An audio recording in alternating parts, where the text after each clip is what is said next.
Good afternoon, Facebook world and Facebook friends. Coming to you live from the Stoa, from my front porch. You may be saying, John, it feels like the cadence, the volume of your videos has been a little low lately. And it has, for two great reasons. Number one, I've been spending a lot of time with my family, Jennifer, Benjamin, my mother, my grandmother. It's been great. It's been really nice. I'm trying to stay off this beast of social media a little bit. Number two, it's hard to push information out when it changes sometimes on an hourly basis. Hey, I'm going to make this video about this thing, but then something changes. So it's been a little difficult. So bear with me and we'll get through everything. And guess what? We'll continue to forge onward. So, number one, for those of you that have known me for a long time, or even if you haven't, if you've known me for a short period of time, when I do things, I like to do them big. I like to win. I like to be in the lead. I don't like losing. I don't lose. So most gyms in the area have one cease and desist. We've got the high score. We've got two. So you may have seen this article out there about how a CrossFit out in Dodgeville got a cease and desist, but then at the fitness mill they're running outdoor classes, and you're like, what is going on? We're doing outdoor classes. Where do we stand in all of this? This is a perfect example of how quick New York State was to shut everybody down, and I don't disagree with that. I don't disagree with that at all. We should have shut down. We did shut down. That's why we did it. We didn't make any deal out of it. But this cease and desist from the state is from complaints from 2.5 weeks ago. Since then, they've given us permission to do workouts outside of our facility in the parking lots. As silly as it sounds, they've given us a green light to go ahead and do that.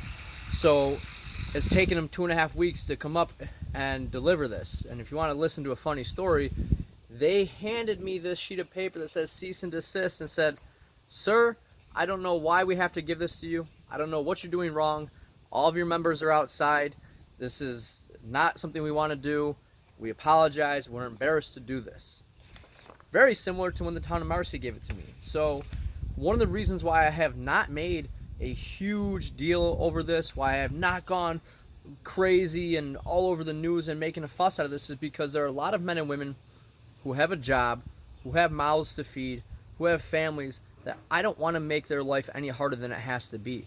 So everybody that I've dealt with, when they're handing me letters that says your business of 10 years that you've built from scratch, from zero, 10 years of your hard work, your blood, sweat, and yes, tears, you have to shut down.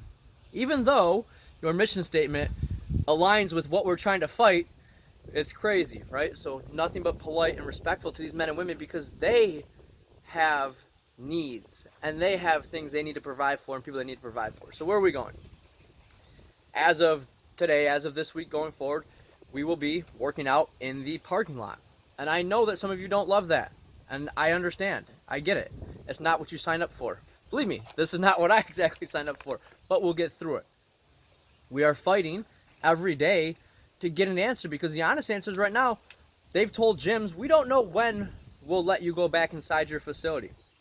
Could you imagine having a business or a job or a career and they say, yeah, you're on pause indefinitely until we say so, even though what you do is scientifically shown to make men and women healthier, to make them more robust, to make them more strong, to make them more resilient to what we've shut the world down for. So again, I always applaud you for being patient, for being kind, for being flexible as we go through what is a lot of silliness, what feels like a soap opera. So, thank you for that. A couple other things. Murph, I wanted to do it on July 4th. I don't know if we're not going to be able to do July 4th. So we're going to push it to the fall, which is great because that'll allow me time to have more of the rig in there. That'll allow me time to line up barbecue, rolling bowls. I want Murph to be the best thing we've done in a long time, because it'll probably be one of the first times we can get a lot of people back in and going at one time. So it's going to be in the fall. It won't be July 4th. Next, a lot of you guys are seeing ads that we're running for a 6-week challenge. That is the program that many of you have come through. So what it is you're going through personal training sessions, you're going through your fundamentals, you have a coach that is helping you with nutrition along the way, weekly weigh-ins, and then a month of a group class. So many of you have come into the facility via that. And if you want to go through it again, that's okay. You can let me know. We will be running a nutrition challenge that is for current members and non-members. So there is a difference, right? The 6-week challenge that you see ads for, personal training, nutrition accountability, and it's prepping you to go into the group class. And that is a more or less designed for a new member coming in. Nutrition challenge coming down the road, that will be for anybody that says, hey, maybe I've been a little lax on the nutrition, on the sleep, on the things that make me healthy and happy over the last 13 weeks. So again, guys, I like to win. I like to have the high score. Right now, nobody else is beating me. And if they do, then I'm going to have to come out for 3. So keep in mind, there's a lot of rules that I follow. Sometimes there's rules that maybe I toe the line. But here's a great rule. Treat men and women the way you'd want to be treated, right? So when I get handed these things that say cease and desist, when they say this thing, that thing, I don't get mad. I don't yell. I don't scream at anybody. I say, thank you very much. What can I do for you? How can I make your day better, right? So pass that along to the men and women that you're dealing with on a daily basis, your spouse, your kids, your neighbors, whoever it is, right? How can you help more people? How can you make people laugh? How can you make people smile?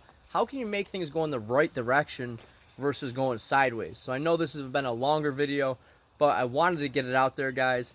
Again, we were on site all this week, fighting very hard to get inside the facility as soon as possible. And as always, thank you for your support, because without you guys, we don't have a business. So thank you guys. Have a great day.